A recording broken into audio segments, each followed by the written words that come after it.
Nous sommes à Tournon-sur-Rhône, en région Rhône-Alpes. Cette petite commune de 11 000 habitants est située à quelques kilomètres de Valence. Et c'est ici, sur les hauteurs de la ville, dans cette jolie maison, que la famille Meyer s'est installée il y a 1 an et demi. C'est une famille modeste, ils le disent eux-mêmes, mais sans problème.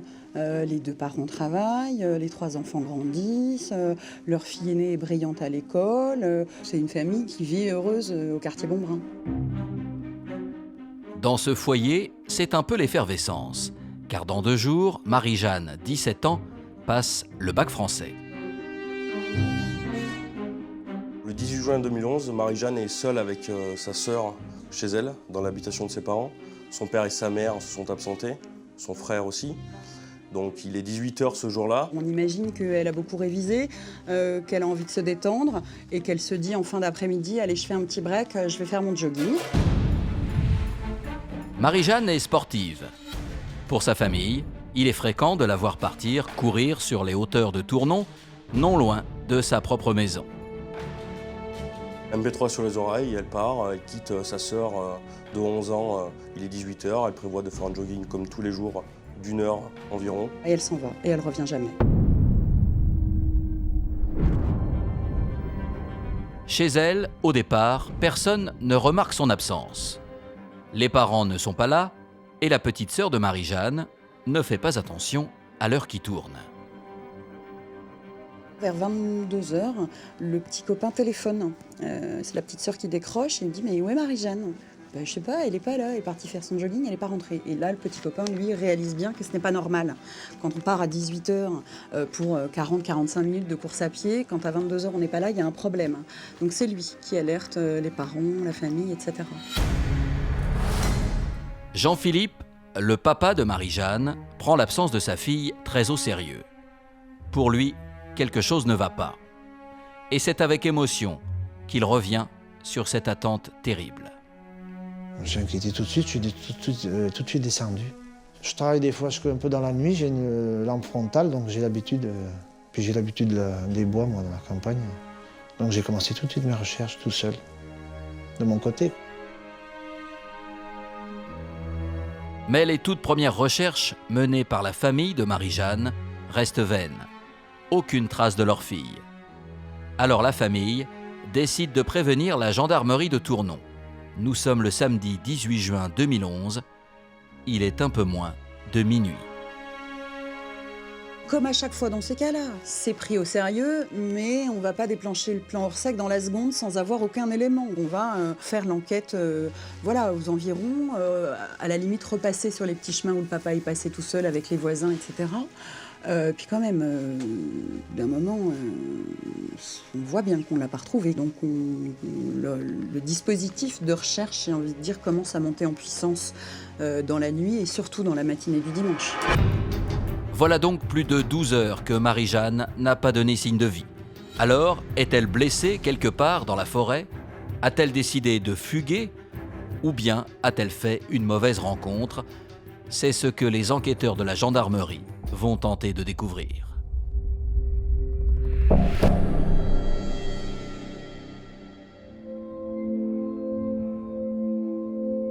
À Tournon, au lever du jour, ce dimanche matin, l'angoisse monte.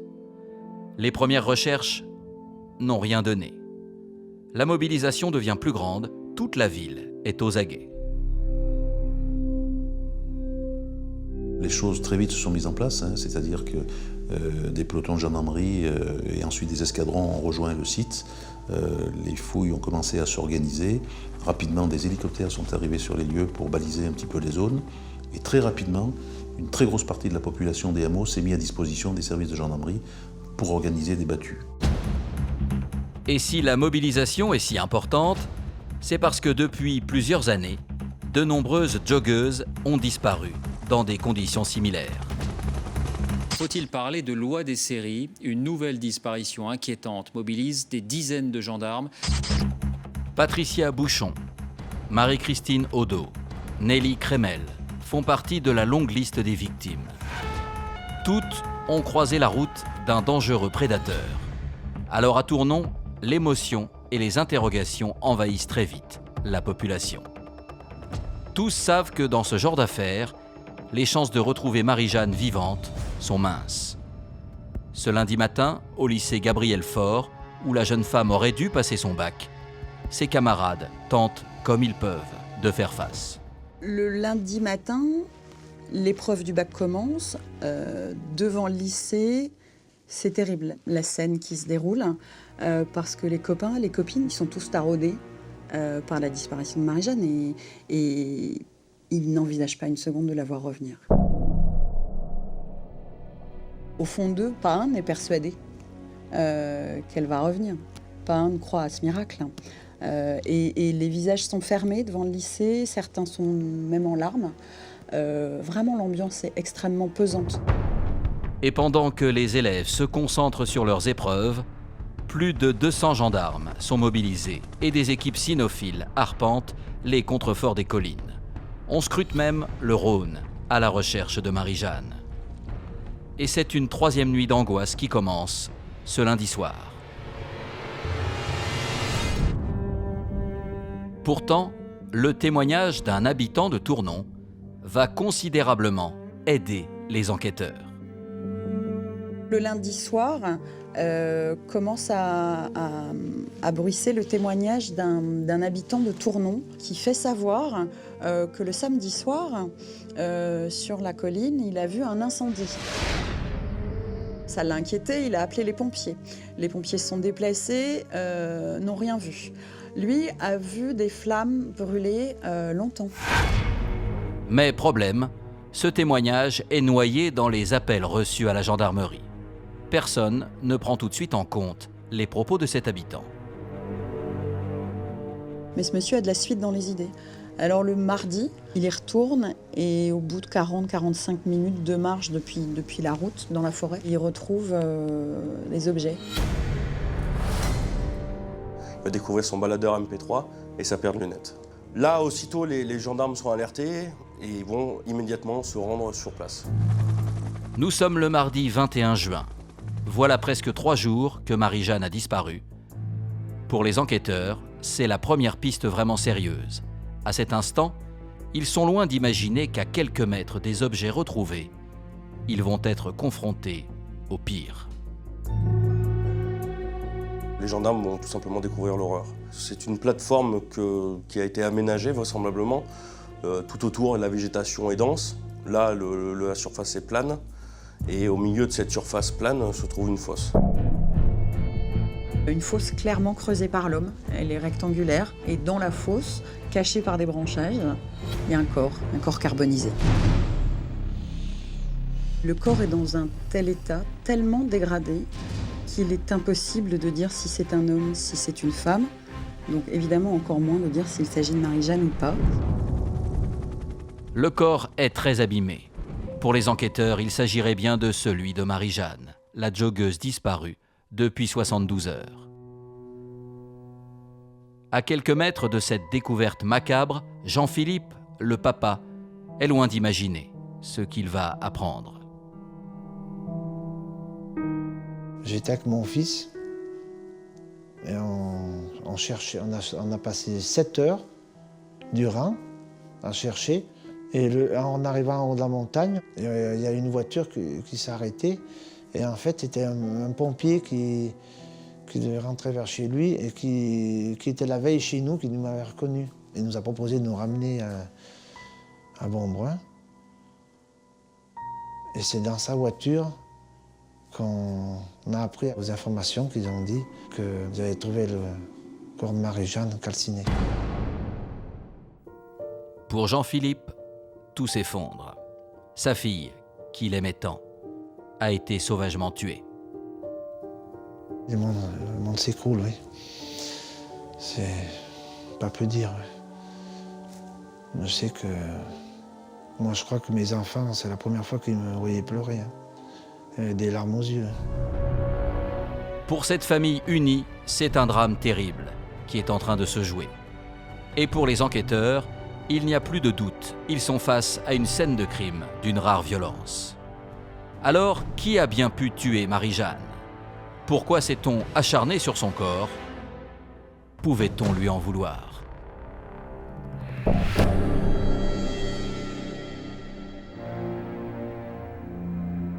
À Tournon, la nouvelle de la mort de Marie-Jeanne se répand très vite. Pour les habitants de cette commune, d'ordinaire si paisible, c'est le choc.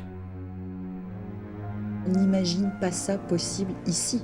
Voilà, on n'a pas l'habitude de ça. On voit ça à la télé. Les gens le disaient dans la rue. D'habitude, on voit ça dans les films. Là, c'est chez nous, quoi. Donc c'est une vraie psychose, c'est une vraie angoisse et un effarement absolu. On est choqués, on ne sait plus quoi faire. On va sortir, on va se dire la personne qu'on croise, peut-être c'est lui ou elle qui lui a fait du mal. Une vraie psychose, car désormais, tout le monde craint que le tueur de Marie-Jeanne ne rôde dans les rues de la ville. La peur est rentrée dans tous les foyers, puisque énormément de gens ont appelé, énormément de gens ont empêché leurs enfants de sortir.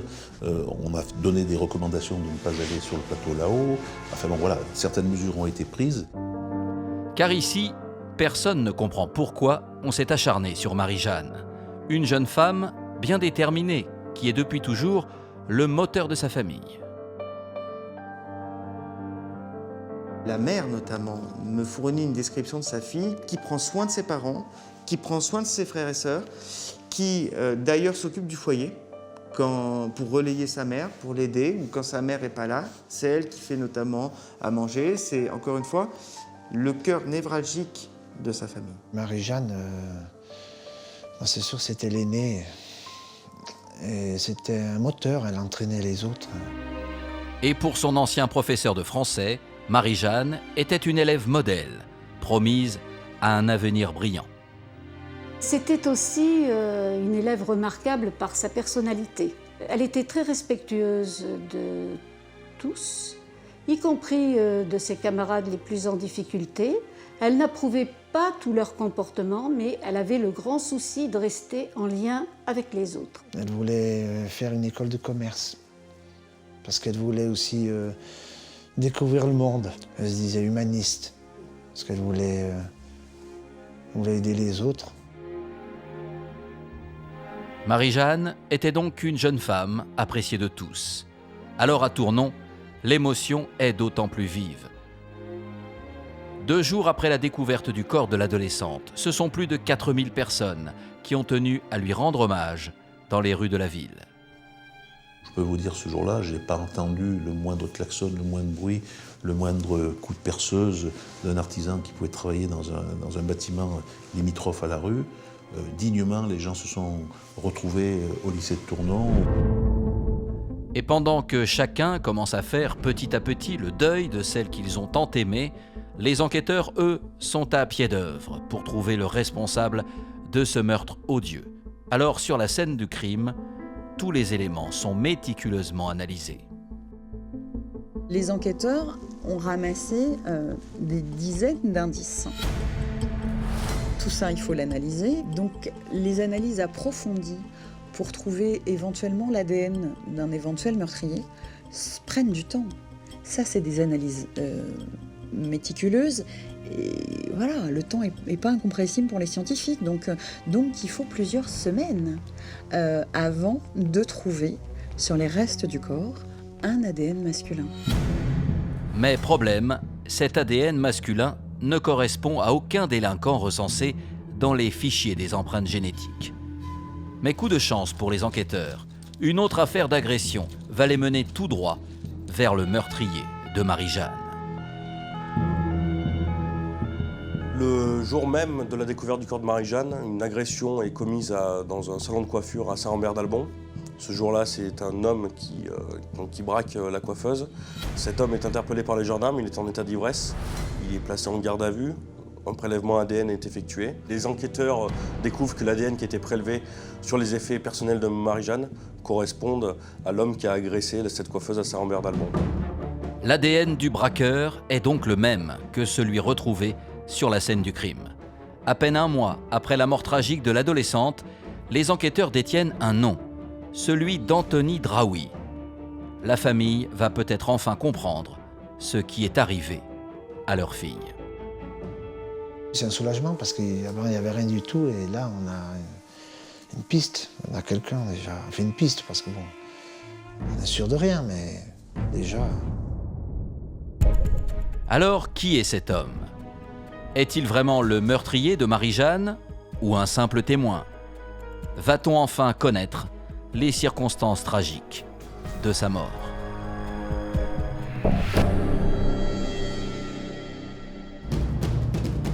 À Tournon, les enquêteurs ont à présent le nom du suspect numéro 1 dans cette affaire de meurtre, Anthony Draoui. Le jeune homme est connu des services de gendarmerie pour vol et violence. Et de lui, ils vont vite apprendre qu'il a un parcours très chaotique. J'ai l'habitude de dire que les gens naissent sous une mauvaise étoile. Lui, c'est pas une mauvaise étoile qu'il a, c'est carrément une étoile noire, quoi. Dès l'âge de 6 ans, il commence à être placé. Alors, il va faire de foyer en famille d'accueil, de famille d'accueil en foyer. Et ça va être son quotidien toute sa vie. Une enfance abîmée, sans référence paternelle forte, une enfance qui fait de lui un adolescent perturbé, souvent enclin à la violence. Ce garçon baigne dans l'ultraviolence, très clairement. Il s'est distingué, très jeune, dans des passages à l'acte hétéro-agressifs, d'une violence assez remarquable, parfois avec armes.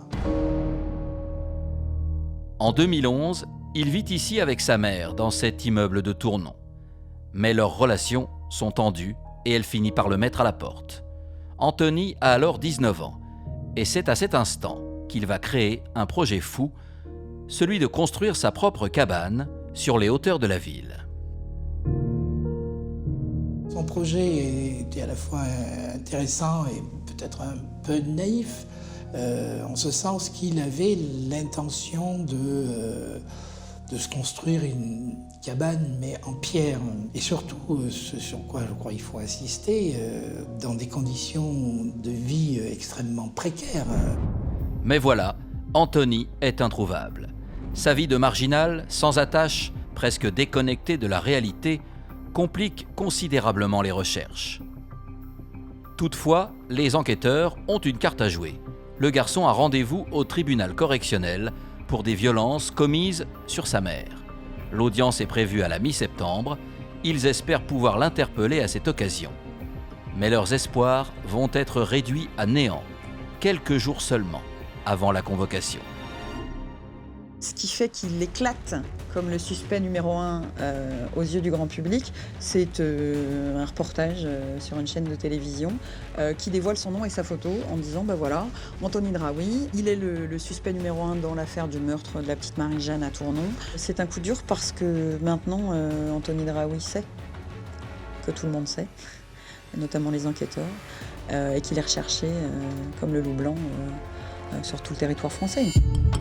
Dorénavant, tout le monde connaît le visage du suspect numéro 1 dans le meurtre de Marie-Jeanne.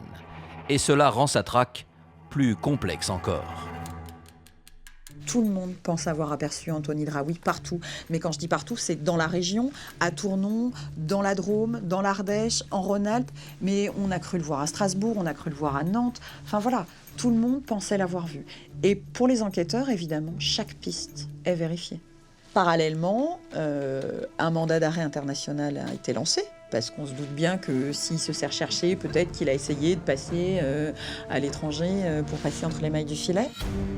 Après des mois de recherche, Anthony Draoui semble s'être volatilisé. Tout porte à croire qu'il aurait fui vers l'étranger.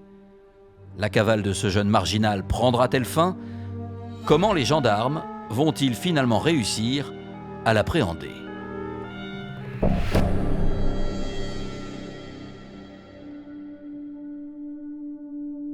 À Tournon, voilà presque un an que Marie-Jeanne a été tuée.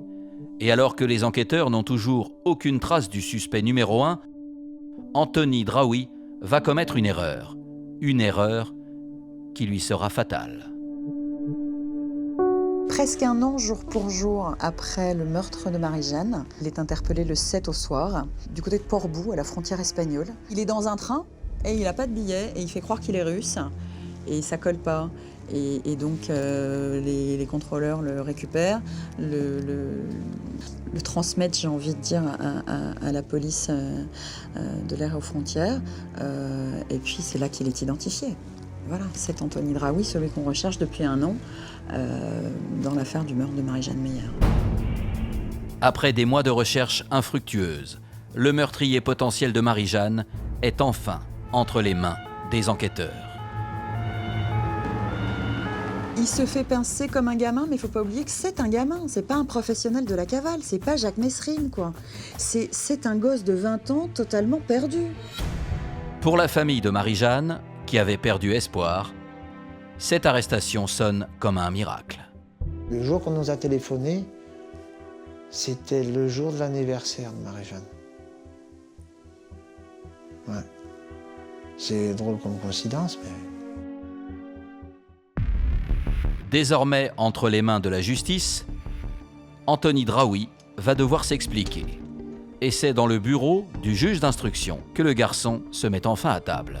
Il dit que ce soir-là, 18-19 heures, il a croisé Marie-Jeanne, qui partait faire son jogging, qui se sont souris, qui a eu un regard, et ils ont commencé à discuter. Il lui a raconté un petit peu son histoire. Il essayait de se construire sa propre maison dans les bois, dans la forêt. Donc il lui a proposé de l'emmener voir si elle voulait. Ça l'a intriguée, on imagine. Donc elle l'aurait suivi jusqu'à cette fameuse clairière. Tout laisse à penser que Marie-Jeanne aurait donc suivi volontairement son meurtrier jusqu'à l'endroit où son corps a été retrouvé. Mais c'est sur la suite des événements qu'Anthony devient plus confus. Il l'emmène là-bas, nous dit-il, et à ce moment-là, elle aurait, ça moi j'y crois pas, c'est là qu'on tombe à mon avis dans le mensonge, elle aurait exprimé l'idée farfelue d'aller voir sa tante. Et ils seraient rentrés tous les deux dans sa tente, et à ce moment-là, lui aurait essayé de l'embrasser. Elle refuse, il s'empare d'un couteau, il la poignarde dans l'abdomen, elle meurt, selon lui, il panique, c'est ce qu'il nous explique, et il décide de brûler le corps. Anthony Draoui explique avoir ensuite pris la fuite en Espagne, à Barcelone. Il aurait vécu de petits trafics jusqu'à son retour en France, quasiment 1 an, jour pour jour, après le meurtre. Reste toutefois une chose sur laquelle le meurtrier présumé n'arrive pas à donner d'explication. Il y a une étape qu'il a complètement occultée. Et ça, c'est les médecins légistes qui le disent. Il a démembré le corps. Voilà. Ça, c'est une vérité objective du dossier, confirmée par les constatations médico-légales. On a vu des lésions osseuses au niveau des membres inférieurs de Marie-Jeanne qui sont compatibles avec un démembrement. Anthony Draoui se refuse à admettre l'horreur. Jamais, lors de ses nombreuses auditions, il n'évoquera ce geste d'une rare barbarie. Dans l'attente de son jugement, il est incarcéré à la prison du Pontet. Le procès qui doit s'ouvrir prochainement permettra peut-être de faire toute la lumière sur ce meurtre d'une extrême violence.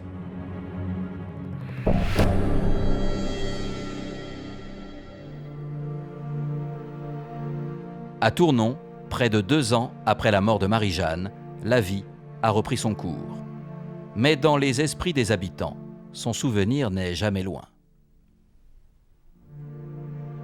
La psychose est partie, heureusement, mais quoi qu'il en soit, c'est quelque chose qui à jamais meurtrira la ville, hein, et que cette situation-là, que personne n'aurait pu imaginer, malheureusement a été vécue par les Tournonnais, ne sera oubliée de personne, quoi qu'il en soit.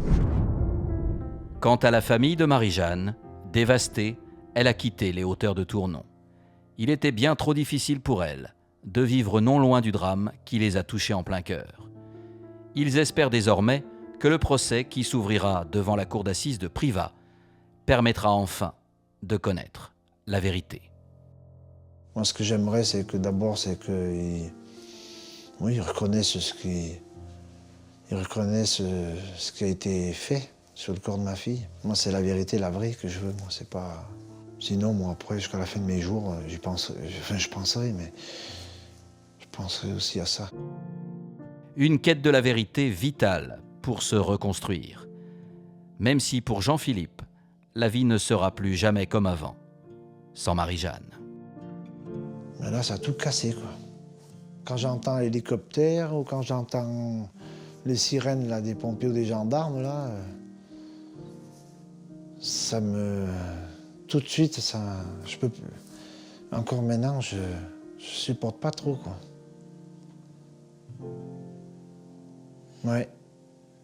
Même au travail aussi, si je me fais mal. Par exemple, des fois, on se fait mal ou on fait... Bah, tout de suite, moi, instantanément, ça me... Je pense à elle. S'il me fait mal, par exemple, instantanément, je pense à elle. Je pense au coup qu'elle a reçu. Voilà, quoi. Je pense que sur toute ma vie, j'aurai ça. Touchés par cette famille endeuillée, de nombreux habitants de Tournon ont créé une association pour faire entendre leur colère face à la monstruosité de ce crime et surtout pour que jamais un tel drame ne se reproduise.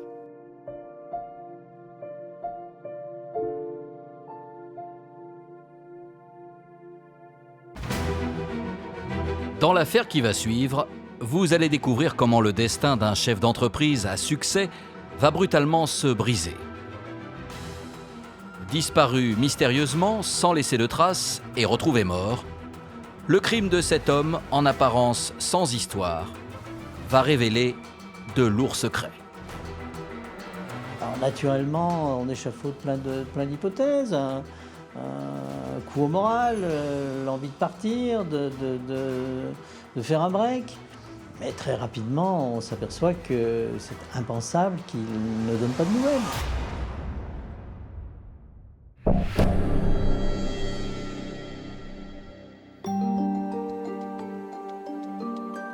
Au pied du parc naturel régional du Pilat, en Rhône-Alpes, se trouve le petit village de Saint-Paul-en-Jarret.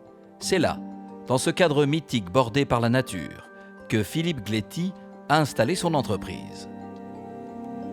Spécialisée dans la menuiserie en aluminium et PVC, elle fait figure de réussite dans la région.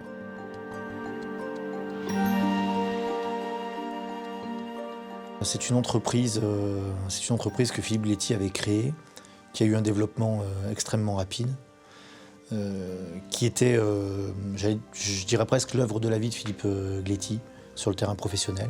Une entreprise qui arrivait à toucher à de grands marchés, donc c'est une entreprise qui avait effectivement qui avait une vraie notoriété. Philippe Gléty, c'est l'enfant du pays. Il a 47 ans et mène rondement sa société qui, en l'espace de 10 ans, est passée de 5 à 50 salariés. Mais le 27 février 2012, rien ne va se passer normalement. La journée du 27 février, Philippe Gléty est à son entreprise, il travaille, il a un agenda, des rendez-vous personnels et des rendez-vous professionnels. Il quitte l'entreprise en fin de matinée, un peu avant midi. Alors que le travail reprend, Philippe n'est toujours pas revenu. L'homme n'a pas précisé où il est allé, mais rien d'inquiétant pour ce chef d'entreprise, à l'emploi du temps surchargé. C'est quelqu'un qui pouvait avoir des rendez-vous, pouvait se déplacer sur des chantiers, pouvait avoir des réunions, pouvait faire des déplacements relativement loin, qui pouvait avoir l'habitude de disparaître en donnant des nouvelles en fin d'après-midi simplement. Donc il n'y a pas vraiment d'angoisse ou d'alerte particulière qui va se dessiner dans cet après-midi-là. Mais plus inquiétant encore, en début de soirée, Philippe n'est toujours pas rentré chez lui. L'épouse de l'entrepreneur s'étonne de l'absence de son mari. Cela n'est pas dans ses habitudes de ne pas prévenir lorsqu'il travaille tard. À 22h35, l'épouse de Philippe Gléty appelle les services de gendarmerie, s'inquiétant pour savoir s'il y a eu un accident de la circulation. Des vérifications sont opérées auprès des hôpitaux notamment pour savoir si Philippe Gléty a pu être admis dans un hôpital. Les vérifications sont négatives. Après les vérifications d'usage, les gendarmes en restent là. L'homme est majeur et pour eux, il n'y a pas de raison de s'inquiéter. C'est un adulte, les gendarmes ne sont pas tout de suite très inquiets ou donnent pour conseil à Madame Gléty et puis à ses proches de ne pas s'affoler, qu'il est peut-être parti, etc. Les proches de Philippe Gléty tentent de se rassurer comme ils peuvent. Sans trop y croire, ses sœurs aînées se disent alors que leur petit frère, bourreau de travail, a dû vouloir prendre l'air. C'est maman qui m'a dit, écoute, on a quand même un problème, il faut que je te le dise, c'est que Philippe a disparu. Donc, disparu, mais disparu comment? Il est parti, ça y est. Enfin, moi, sur le coup, j'ai pensé que c'était un ras-le-bol et qu'il avait pris un peu d'air, quoi. Pourtant, la nuit passe et toujours pas de nouvelles de Philippe. Plus inquiétant, le lendemain, la voiture du patron est retrouvée abandonnée sur un parking. Mardi 28 février, les services de police vont géolocaliser le véhicule. On retrouve le véhicule sur la place de la Terrasse sur Dorlay. Pour les enquêteurs, cela ne laisse rien présager de bon. Son véhicule est garé à quelques kilomètres de son usine, à l'opposé de son domicile. Cela fait maintenant plus de 24 heures que le chef d'entreprise n'a pas donné signe de vie. Alors, où peut-il être? A-t-il simplement pris l'air, comme le pensent ses sœurs, ou lui est-il arrivé quelque chose de plus grave?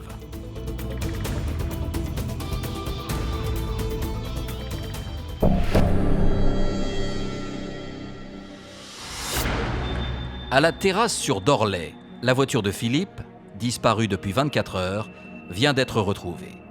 Les gendarmes, arrivés sur place, commencent leurs premières investigations et tentent à tout prix de retrouver la trace du chef d'entreprise. Des tests vont être faits pour savoir si on retrouve la trace de Philippe Letty aux abords du véhicule. Et on ne la retrouvera pas de traces, les chiens ne retrouveront pas des traces de Philippe Letty qui serait parti à pied dans un commerce ou autre dans le village. Des témoignages des habitants de la Terrasse sur Dorlay vont laisser à penser et confirmer que Philippe Letty est monté dans un autre véhicule et qu'il est parti avec un autre véhicule.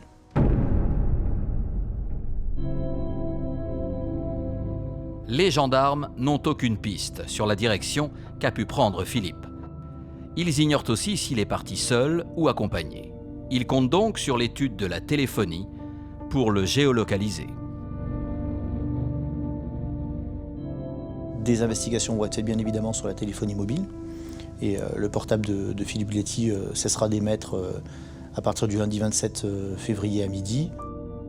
Le téléphone de Philippe s'est éteint depuis la veille. Sa voiture est à l'abandon sur un parking. Tous se demandent quelles sont les raisons qui auraient pu pousser brutalement ce patron à partir. Alors naturellement, on échafaude plein d'hypothèses. Un coup au moral, l'envie de partir, de faire un break. Mais très rapidement, on s'aperçoit que c'est impensable qu'il ne donne pas de nouvelles. Philippe a un emploi du temps très chargé, mais il y a une règle à laquelle il ne déroge jamais, tenir au courant ses parents lorsqu'il quitte la région. Très proche de sa famille, il ne les aurait jamais laissés sans nouvelles. Ça ne correspondait pas du tout à ce qu'on connaissait de lui, de ne pas se manifester. Ah non, puis c'était impossible qu'il soit parti en donnant pas de signe de vie à mes parents et après en n'appelant pas les gens de la boîte. Car après sa famille, pour Philippe, sa société est ce qu'il a de plus cher. Et à l'usine non plus, pas de nouvelles. Pour Virginie, nièce de Philippe et responsable du marketing, cela ne ressemble pas au patron qu'elle côtoie quotidiennement. Il n'aurait pas laissé non plus son entreprise comme ça, sans avoir laissé des directives ou des tâches à effectuer, des choses à faire, quoi. C'était juste pas possible. C'était son 3e enfant. Et il était impliqué, bon, déjà à titre personnel, parce que c'était sa réussite, parce qu'il s'y était énormément investi en temps, en énergie. Les jours passent et Philippe n'a toujours pas donné signe de vie. On ne l'a plus revu depuis lundi et les gendarmes n'ont aucune piste. Chez les proches, l'inquiétude grandit.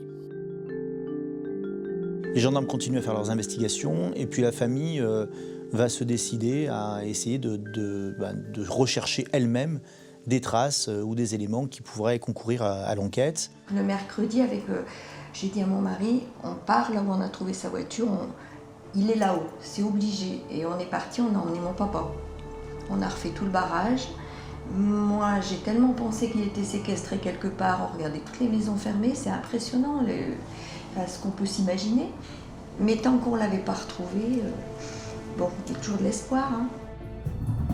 Nous sommes dimanche et c'est maintenant toute la famille qui sillonne les routes et les hauteurs dans l'espoir de retrouver sa trace. Certains membres de sa famille vont se décider à aller faire des battues dans les coins qui sont autour du village. On va rester toujours à proximité du village. Ils vont se séparer en 2 groupes et vont effectivement découvrir son corps en contrebas d'un chemin. C'est au moulin Rouet, à peine à quelques kilomètres du lieu où a été retrouvée la voiture de Philippe, que ses proches vont découvrir l'horreur. Le corps de Philippe, allongé le long d'un ruisseau et couvert de sang. Quand ils retrouvent le corps, il n'y a pas de doute pour la famille, puisqu'il y a 2 balles dans la tête, 1 balle dans le dos, il y a du sang. C'est tout de suite, il n'y a pas d'erreur, c'est un crime, c'est un crime. Les gendarmes, arrivés sur les lieux du drame, constatent immédiatement que Philippe a été dépouillé de ses papiers et de son téléphone portable. Sur place, aucune arme n'est retrouvée. Pour la famille, les circonstances de cette mort sont irréelles. Jamais j'aurais pensé à un décès comme ça. Au pire, je disais, on lui a trouvé une maladie, il ne l'a pas supportée. Enfin, oui, mais on a pensé à plein des de tas de trucs, choses. mais pas qu'on l'ait assassiné, non. Ça, c'est le truc. Ça nous paraissait, non, c'est pas... Moi, ça m'a pas effleuré. Moi, j'ai dit, bon... C'est pas concevable, quoi. À ce stade de l'enquête, la mort de Philippe reste un mystère. S'agit-il d'un vol qui aurait mal tourné ou pire, une exécution soigneusement orchestrée? Mais alors, qui aurait pu vouloir du mal à cet entrepreneur respecté de tous?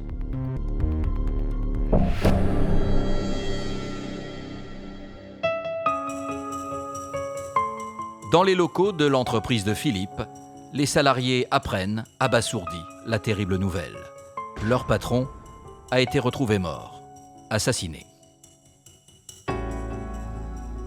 On a été tous sous le choc de sa disparition, sous le choc du côté, le fait divers déjà, parce qu'on ne s'attend pas à être confronté à quelque chose d'aussi dramatique. Pour eux, c'est la stupeur. Tous se demandent qui a bien pu s'en prendre à ce brillant chef d'entreprise, car personne ne lui connaissait d'ennemis. Philippe Guetty, c'est assurément un personnage atypique, avec une réussite professionnelle fulgurante et parfaitement méritante. C'est quelqu'un qui s'est beaucoup consacré à son activité. Philippe était un patron respecté et aimé de ses 50 salariés. Tous se souviennent d'un homme exigeant, mais proche d'eux. C'est vraiment quelqu'un de très simple, de très accessible, qui vraiment se prenait pas au sérieux malgré ce qu'il avait accompli, malgré les capacités de travail qu'il avait, malgré ses compétences techniques.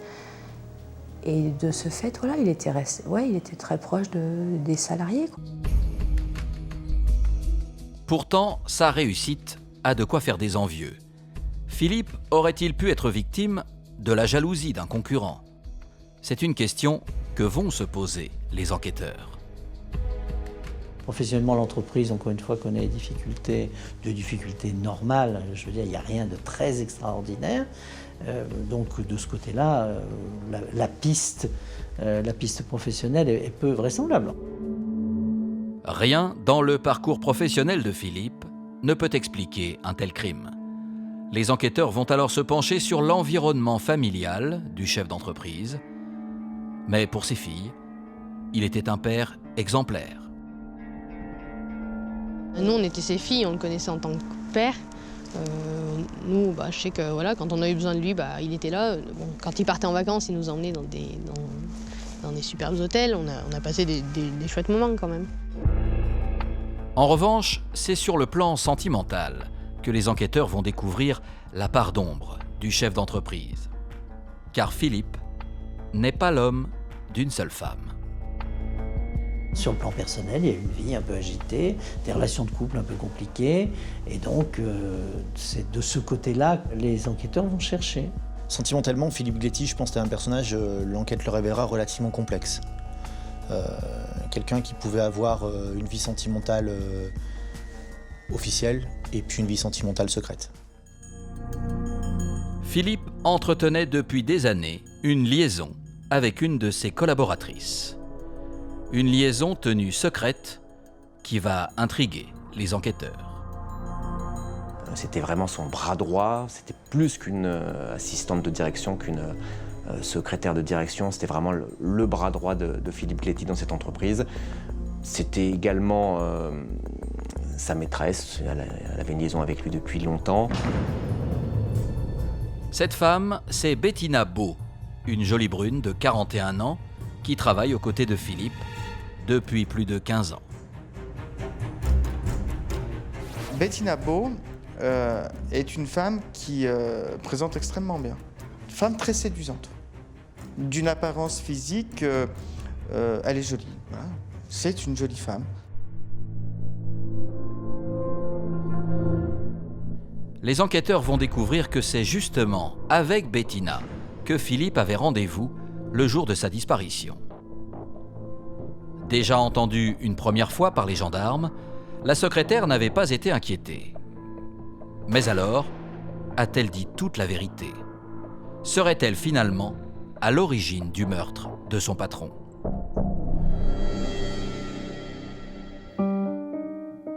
À Saint-Paul-en-Jarret, cela fait maintenant 10 jours que Philippe a été sauvagement abattu.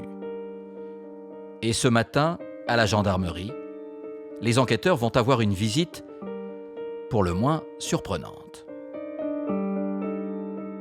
4 jours après la découverte du corps de Philippe Gléty, après avoir déjà été entendu, Bettina Beau, le matin, va indiquer à son mari qu'elle a des aveux à lui faire. Elle va lui révéler qu'elle a tué Philippe Gléty. Il va l'accompagner à la gendarmerie et elle va arriver à la gendarmerie en indiquant tout de suite que c'est elle qui a tué Philippe Gléty. Quand il lui demande pourquoi, comment ça s'est passé, pourquoi vous l'avez fait, la réponse c'est stress. Le stress au travail, la surcharge, j'en pouvais plus, j'ai tué mon patron. Dans l'entreprise de Philippe, les salariés se sentent trahis. Comment cette femme a-t-elle pu commettre ce geste fou en ne laissant rien transparaître au bureau les jours suivant le drame? C'est un peu la stupéfaction. Pour plusieurs raisons. D'abord parce qu'elle était très proche de Philippe Gléty et qu'on ne leur connaissait pas d'animosité particulière. La deuxième raison, c'est qu'après la disparition de Philippe Gléty, elle s'est présentée à son poste de travail pendant toute la semaine, en œuvrant naturellement, en ayant exactement le même comportement que d'habitude, en déjeunant avec ses collègues à l'entreprise et en ayant un comportement qui ne pouvait pas laisser penser qu'elle venait de revenir à l'entreprise après avoir abattu le chef d'entreprise. Dans les locaux de la gendarmerie, Bettina doit maintenant s'expliquer.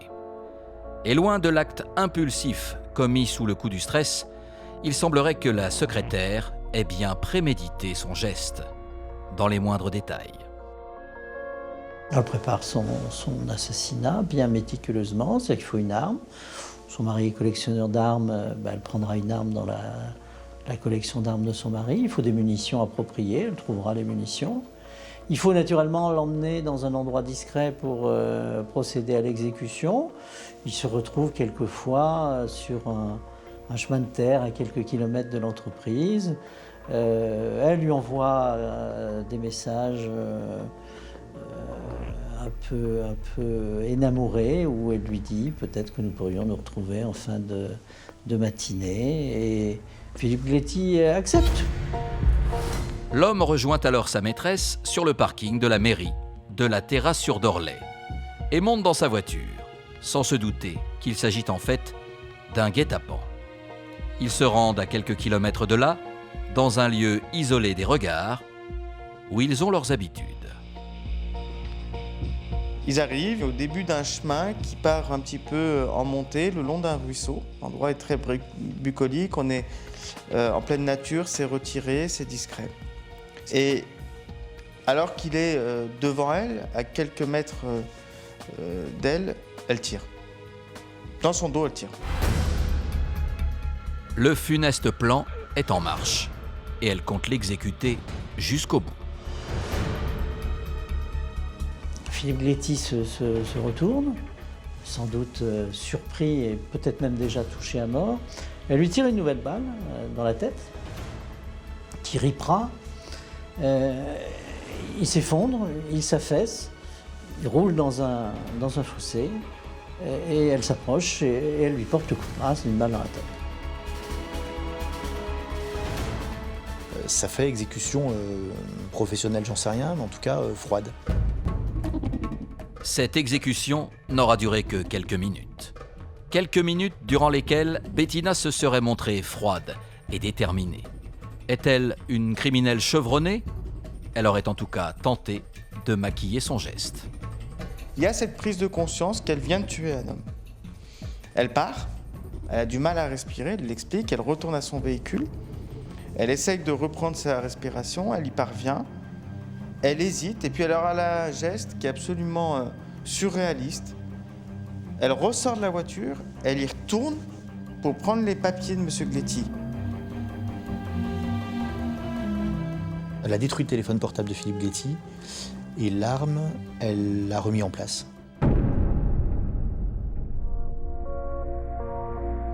Le mode opératoire de ce meurtre est désormais très clair pour les enquêteurs.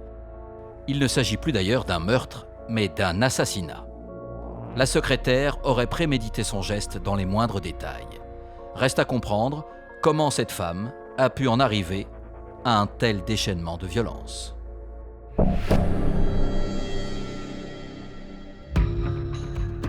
À la gendarmerie de Saint-Paul-en-Jarret, Bettina continue de se livrer.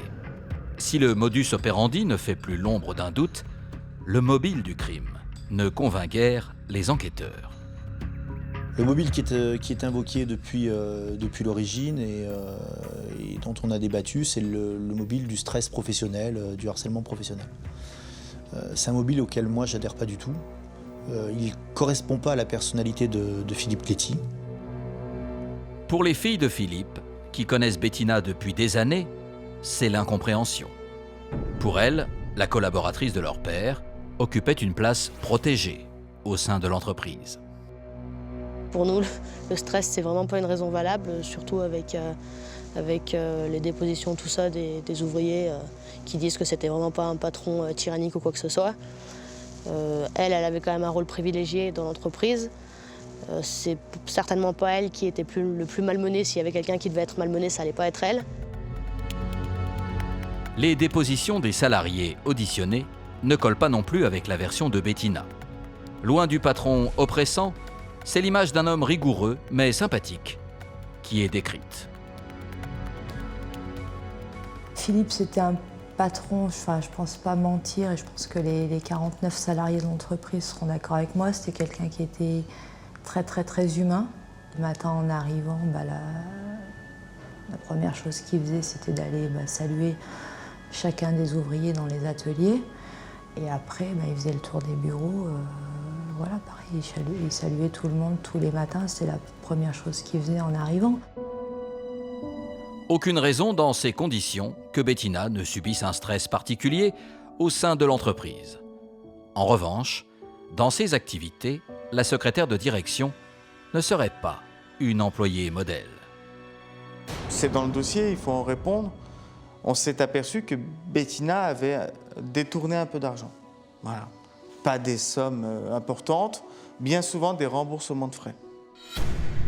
Bettina se servirait dans la caisse, et ce, depuis des années. Tout laisse croire que Philippe s'en serait rendu compte. Coïncidence troublante, le jour de son assassinat, le chef d'entreprise devait faire un point concernant les finances de la société avec elle. Elle sait que si Philippe Gléty, qui est quelqu'un de très rigoureux, en a eu connaissance ou en a connaissance, ça peut déboucher sur des reproches importants, peut-être même un licenciement. Donc elle vit très mal ce stress-là. Et elle décide purement et simplement, pour éliminer le stress, de tuer Philippe Gléty. Alors elle le dit avec beaucoup de froideur. De plus, Philippe venait tout juste de s'entourer d'un nouveau collaborateur qui faisait de l'ombre à Bettina. La secrétaire de direction se sentait-elle sur un siège éjectable? Et de ce recrutement-là, qui se situe au niveau de la direction, Bettina a à la fois compris et réalisé qu'elle n'aurait pas de promotion. Donc c'est sûr que ça a nourri une frustration professionnelle chez elle, alors qu'elle ambitionnait d'être nommée à la direction. Je crois que c'est à la fois de cette frustration professionnelle, notamment liée à ce recrutement, et puis de la déception sentimentale, qu'est née la résolution criminelle. Affolée à l'idée de tout perdre, Bettina aurait alors perdu pied au point d'en devenir une meurtrière de sang-froid. Il n'y a aucun événement dans ce qui précède les faits qui justifie telle décision quand même. Encore une fois, il ne s'agit pas de lui envoyer un coup de fil anonyme, il ne s'agit pas de lui mettre une gifle, il s'agit de le tuer. En trouvant une arme, en trouvant des munitions, en lui tendant un guet-apens, en l'abattant et en l'achevant. Malgré toutes les hypothèses formulées, Bettina reste à ce jour arc-boutée sur ses premières déclarations. Elle aurait pressé la détente sous le coup du stress. Placée en détention provisoire, à la prison de la Talaudière, elle est inculpée de meurtre avec préméditation. Alors, reviendra-t-elle sur cette version? Les proches de Philippe obtiendront-ils les réponses à leurs questions?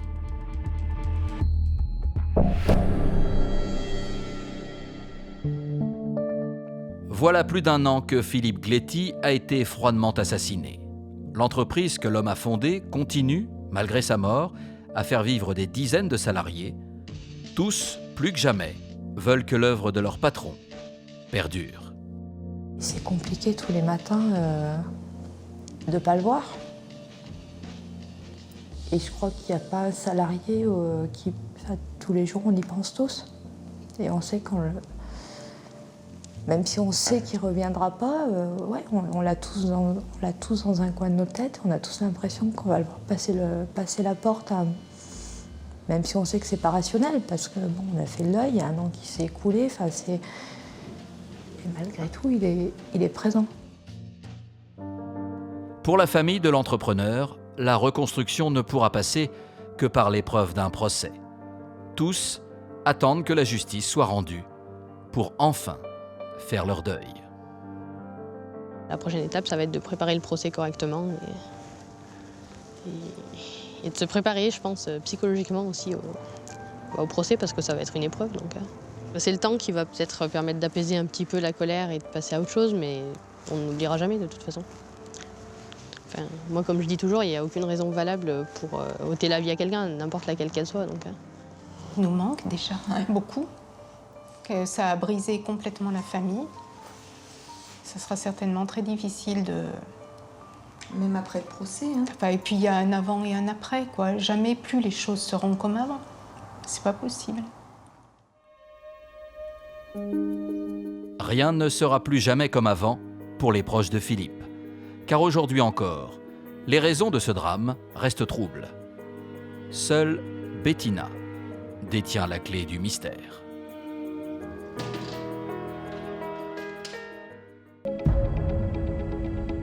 Dans l'affaire qui va suivre, vous verrez comment un appel anonyme va plonger en l'espace d'une nuit toute une famille et l'ensemble des services de police savoyards aux confins de l'horreur. La voix est la voix d'une personne surexcitée, sûre d'elle, une voix d'outre-tombe qui dit « Votre fils a été enlevé. Si vous voulez revoir votre fils vivant, amenez-moi telle somme d'argent très rapidement, sinon je lui coupe un doigt. »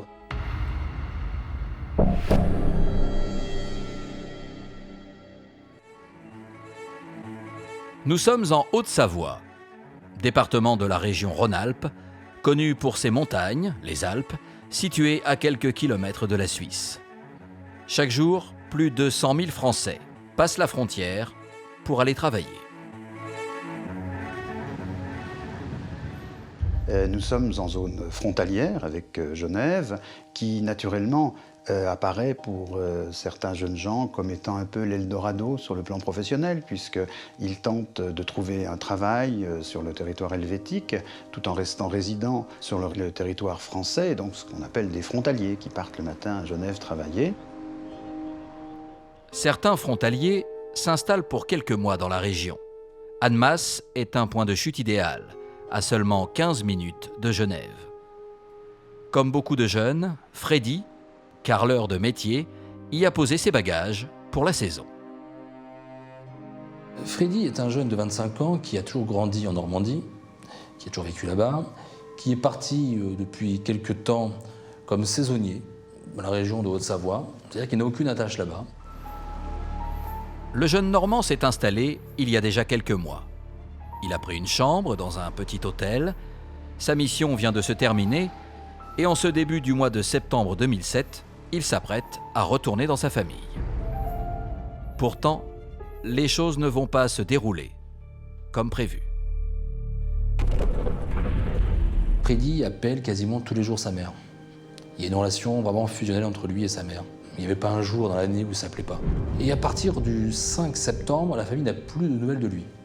Elle commence à s'inquiéter, les jours passent, le 6, elle essaye de l'appeler en vain, il ne répond pas, le 7 ne répond toujours pas. La famille est de plus en plus inquiète. Le téléphone de Freddy sonne désespérément, dans le vide, jusqu'au jour où ils reçoivent un appel.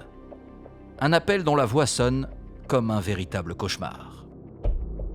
La voix est la voix d'une personne surexcitée, sûre d'elle, une voix d'outre-tombe qui dit « Votre fils a été enlevé. Si vous voulez revoir votre fils vivant, amenez-moi telle somme d'argent très rapidement, sinon je lui coupe un doigt, je lui coupe une oreille. » Pour les parents de Freddy, il n'y a pas une minute à perdre. Ils en sont désormais certains. Leur fils est en danger. La famille qui habite dans la région normande va prendre la voiture immédiatement et va descendre directement à Annemasse en voiture. Ils vont rouler toute la nuit, avec une angoisse extrême. Les parents arrivent à Annemasse au petit matin. Ils vont se rendre à son hôtel, mais aucune trace de Freddy. Ils décident alors d'aller au commissariat de police d'Annemasse pour signaler cette inquiétante disparition. La police a été extrêmement inquiète dès le départ. Dès le départ parce que la police sait que Freddy est une personne modeste, aucune raison de la kidnapper. Les enquêteurs sont sur la piste de cet individu qui donc exige cette rançon pour libérer Freddy vivant. Forcément, la famille a un espoir de revoir leur fils. Les jours passent et toujours aucune trace de Freddy. Alors qu'est-il arrivé ? Le jeune homme est-il en danger de mort ? Et qui peut bien se cacher derrière ces mystérieux appels téléphoniques ?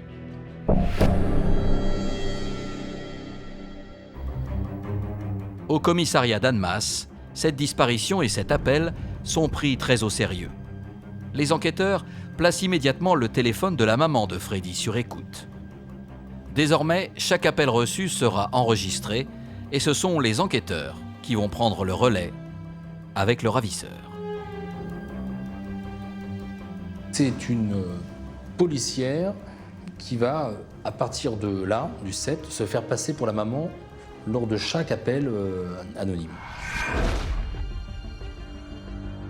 Pour la famille de Freddy, hors de question de quitter Annemasse sans avoir retrouvé leur fils. Ils décident donc de rester sur place. Commence alors une attente insupportable.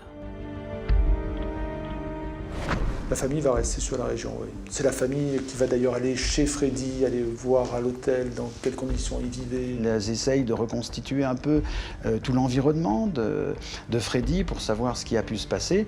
Et malheureusement, ils vont être totalement déçus de n'avoir aucune trace qui leur permette de savoir où peut être leur fils. Aucune trace du jeune homme. Et alors que les parents sont au comble de l'inquiétude, une découverte va faire basculer l'enquête. Les policiers vont retrouver la voiture de Freddy. Elle est à quelques centaines de mètres de son hôtel, au bord d'une rivière. Le véhicule est en partie calciné, mais plus terrifiant encore, des traces de sang sont relevées à proximité.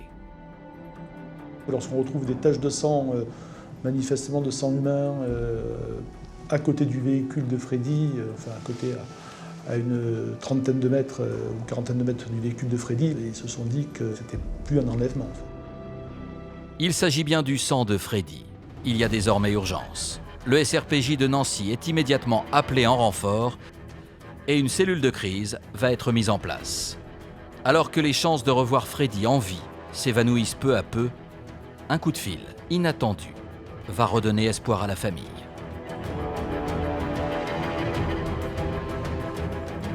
La semaine qui suit, l'appel anonyme va rappeler, il va donner un rendez-vous sur une place, il va demander à la famille d'apporter une très grosse somme d'argent.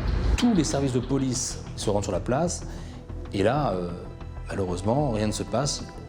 On dépose l'argent dans le lieu dit, mais personne ne vient le chercher.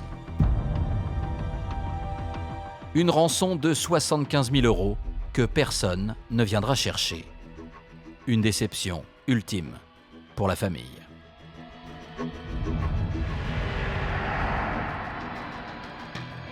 Et alors que le jeune homme a disparu depuis 10 jours, une découverte des plus macabres va anéantir tout espoir de le retrouver vivant. Des pêcheurs qui se trouvent près de l'Arve découvrent dans l'eau un tronc humain. Il n'y a pas de bras, il n'y a pas de jambes, pas de tête. Et forcément, les pêcheurs en question appellent immédiatement la police. Les enquêteurs se rendent sur place et très vite, ils font le rapprochement avec la disparition de Freddy Liot. Ce buste doit être identifié au plus vite, afin de déterminer s'il s'agit du corps de Freddy Liot. Mais en l'absence d'empreintes digitales et dentaires, seul l'ADN peut parler. C'est mon collègue avec qui j'ai pratiqué l'autopsie qui s'était rendu sur les lieux à la demande du procureur qui avait constaté la présence de ce corps. Et vu évidemment les circonstances extrêmement suspectes, l'autopsie a immédiatement été demandée par le procureur de la République. Dans la région, la nouvelle se répand comme une traînée de poudre. La famille apprend alors avec effroi cette découverte et fait immédiatement le lien avec la disparition de Freddy. La découverte du tronc a eu un très large écho médiatique dans la région. Les parents ont été aussitôt avertis qu'on avait découvert un tronc et ils ont pensé aussitôt à leur fils.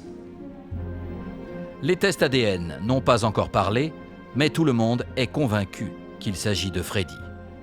Pourquoi ce meurtre ? Mais surtout, pourquoi une telle barbarie ? Un tueur fou rôde-t-il dans la région ? Qui a bien pu s'en prendre à ce jeune homme, a priori sans histoire ?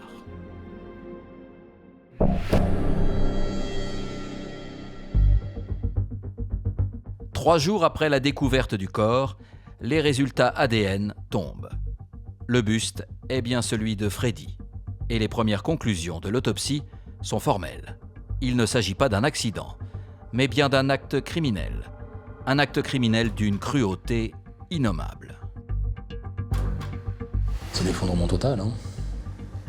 L'effondrement total. C'est aussi l'effondrement de tous les services de police qui croyaient Freddy vivant.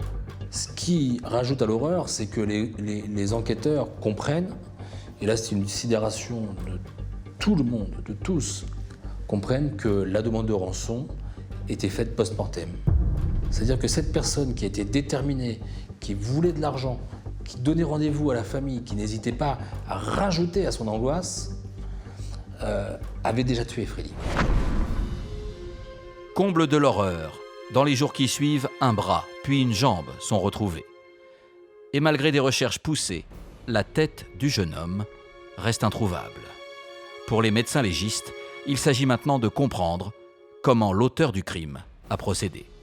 Il y avait forcément deux objets utilisés, au moins deux objets. Hein. Le couteau, puisque les découpes au niveau de la peau montraient des petites encoches qui se trouvaient toujours dans le même sens et qui montraient que la première partie avait été effectuée avec un opinel. Et puis après, pour la section des os, le couteau ne peut être utilisé et c'était une scie qui avait été utilisée. Qu'est-ce qui avait provoqué la mort? On ne le savait pas. Sur le corps de Freddy, aucune lésion n'est retrouvée. En l'absence du crâne, l'autopsie ne permet pas de déterminer les causes de cette mort. En revanche, elle livre de précieux indices sur la personnalité du tueur. L'agresseur avait quand même une certaine dextérité. Déjà, la méthodologie, on avait pensé à une profession qui utilisait fréquemment le couteau comme un boucher. Les découpes étaient assez franches et peu de tremblements, ce qui indique de la part de l'auteur une absence de stress, une sorte de décontraction totale. Les médecins sont formels. Pour commettre un tel acte, il faut une condition physique et psychologique à toute épreuve. Il aurait fallu en effet plus de 2 heures au tueur pour arriver à ses fins. Et c'est vrai que ça fait froid dans le dos. On se dit comment un être humain a pu en découper un autre dans de telles conditions. C'est vrai que ça semble impensable. Un tueur froid et méticuleux qui a pris soin de ne laisser aucune trace derrière lui. Impossible donc, à ce stade de l'enquête, de remonter sa piste. Les policiers vont alors s'intéresser à la vie de Freddy, dans l'espoir de percer le mystère qui entoure sa mort. Freddy n'était pas connu du tout des services de police, même pour des infractions légères.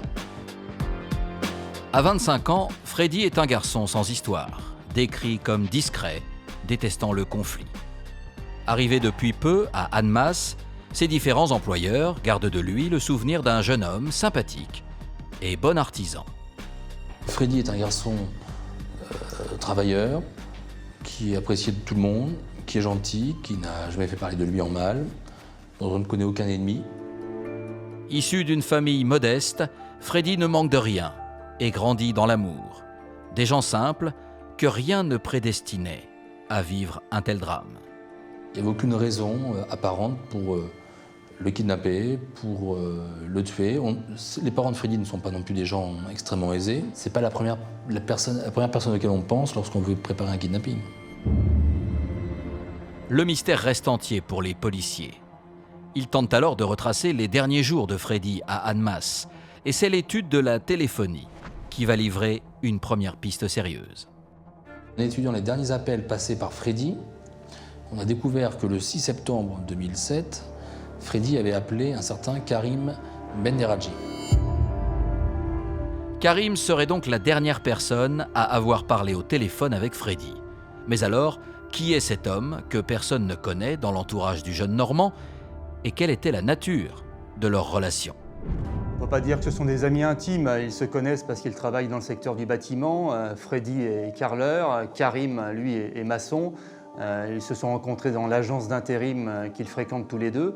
Et donc, voilà, ils ont lié amitié, mais ce ne sont pas non plus les plus grands copains du monde. Fait troublant, Karim habite à seulement 15 minutes à pied de chez Freddy, et il est le dernier à avoir entendu sa voix. Alors, le maçon aurait-il un lien avec le meurtre du carreleur? Ou s'agit-il d'une simple coïncidence?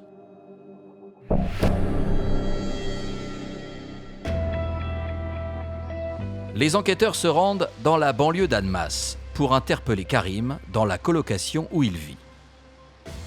L'homme est absent, mais sa chambre semble en parfait état.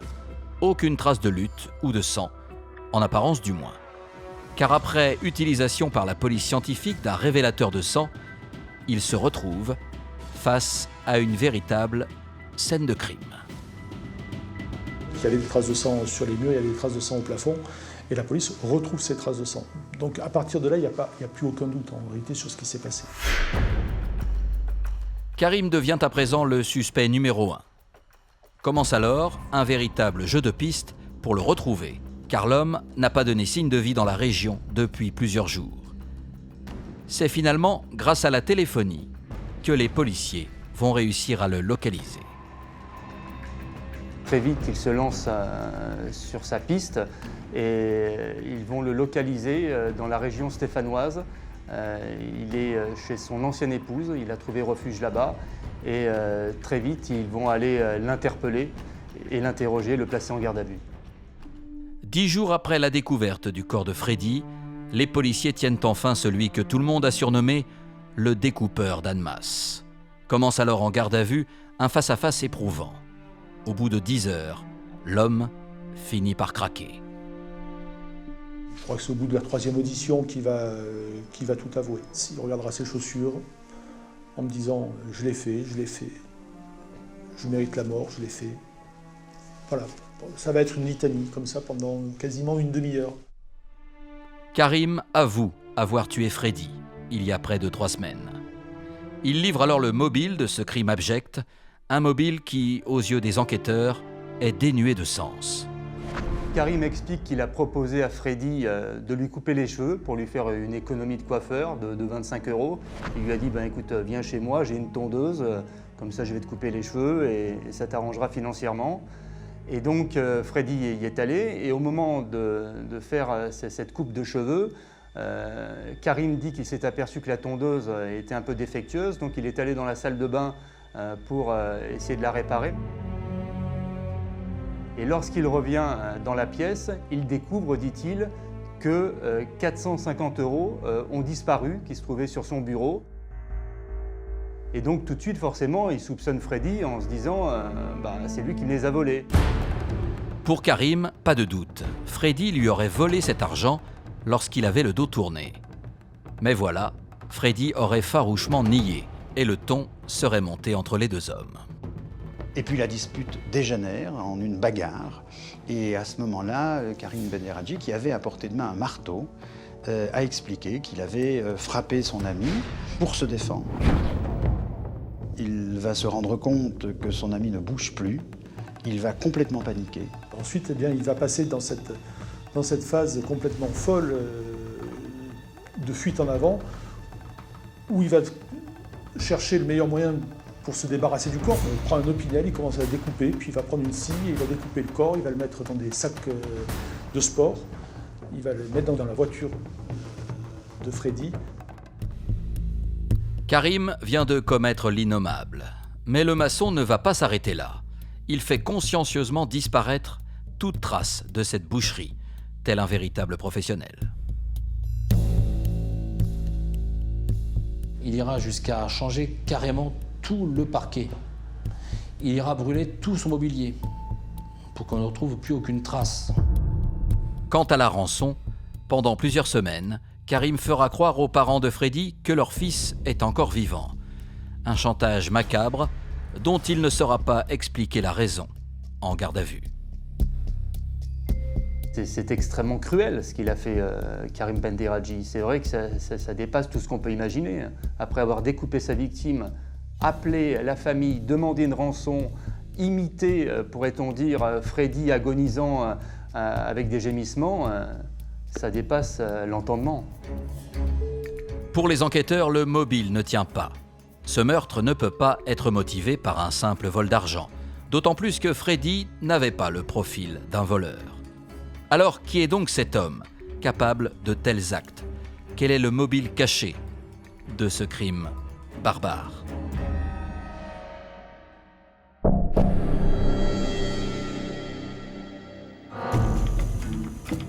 Karim est désormais placé en détention provisoire.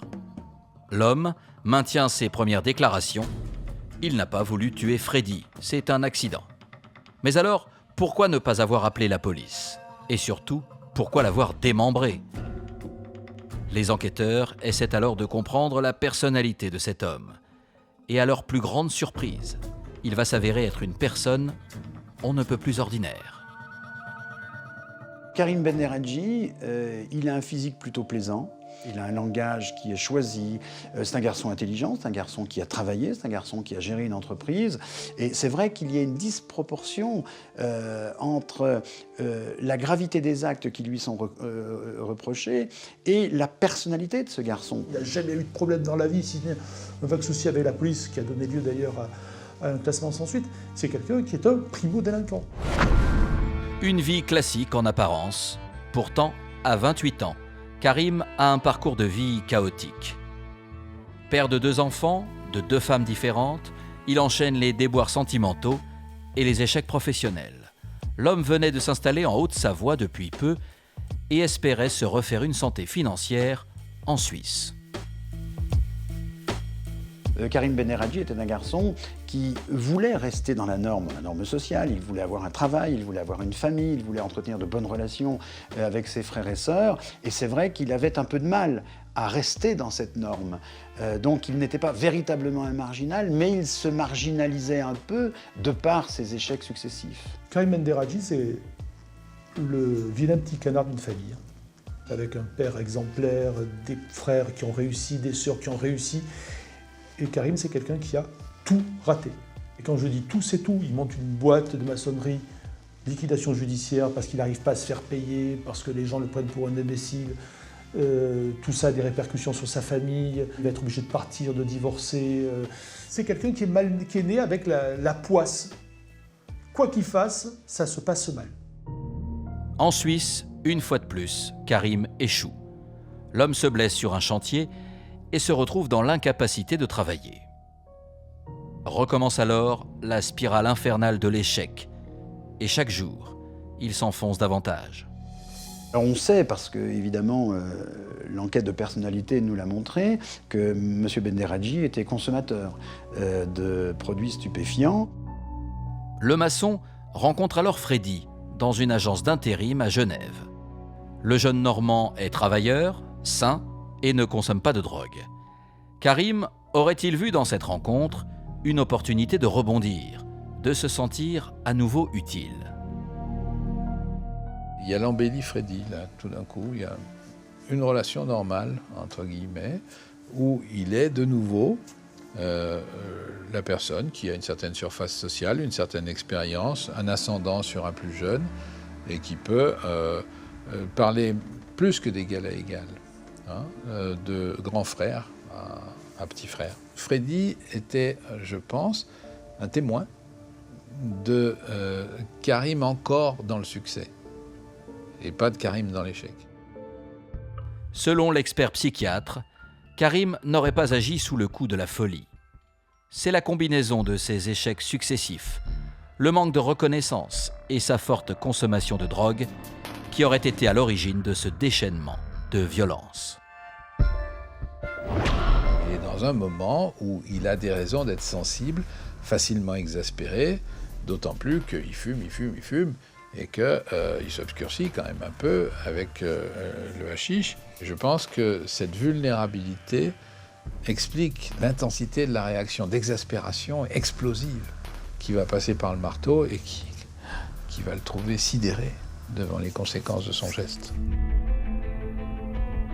Pour les experts, Karim était pourtant bien conscient de ses actes. La folie n'explique donc en rien ce crime abject.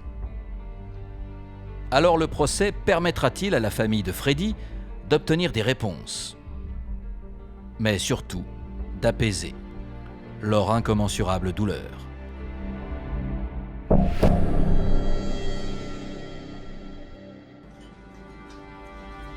À Annecy, au tribunal de grande instance, le procès de Karim s'ouvre enfin en ce début du mois de mars 2010. Pour la famille de Freddy, c'est une épreuve. Tous attendent des réponses. Dans le box des accusés, c'est un homme, le visage marqué, qui prend place. Karim, ça va être quelqu'un qui va être comme il est depuis sa garde à vue, quelqu'un qui va être extrêmement en retrait, qui va essayer d'expliquer l'inexplicable, de justifier l'injustifiable, tout en essayant de faire comprendre à la victime qu'il est dans un profond regret.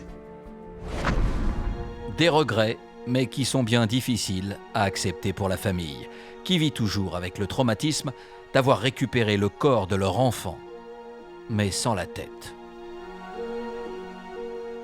Il n'arrive pas vraiment à s'expliquer pourquoi il en est arrivé là. Il dit « ce que j'ai fait est affreux, est impardonnable, je demande pardon à la famille », mais c'est vrai qu'il n'arrive pas à mettre des mots sur ses actes. Plus déconcertant encore, il semble n'avoir rien à reprocher à Freddy. Bien au contraire. Alors ce qui est étonnant, c'est que lors du procès, Karim Benderadji fait quasiment l'apologie de sa victime. Il dit exactement c'était quelqu'un de sympathique, sans vice, intelligent, sain, propre. Il ne devait pas partir aussi tragiquement. Donc c'est vrai que c'est quand même incroyable de voir quelqu'un qui a découpé sa victime quasiment en faire un portrait idéal et dire que c'était quelqu'un de très bien, quoi. Pour les jurés, cette description sonne comme un aveu. Karim a tué Freddy sans aucune raison apparente. Un crime sans mobile, qui glace l'Assemblée.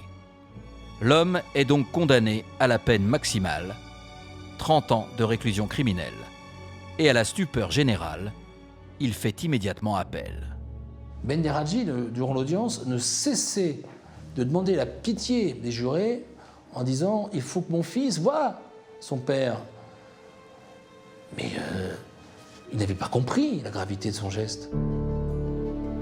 En appel, Karim sera à nouveau condamné à 30 ans de prison.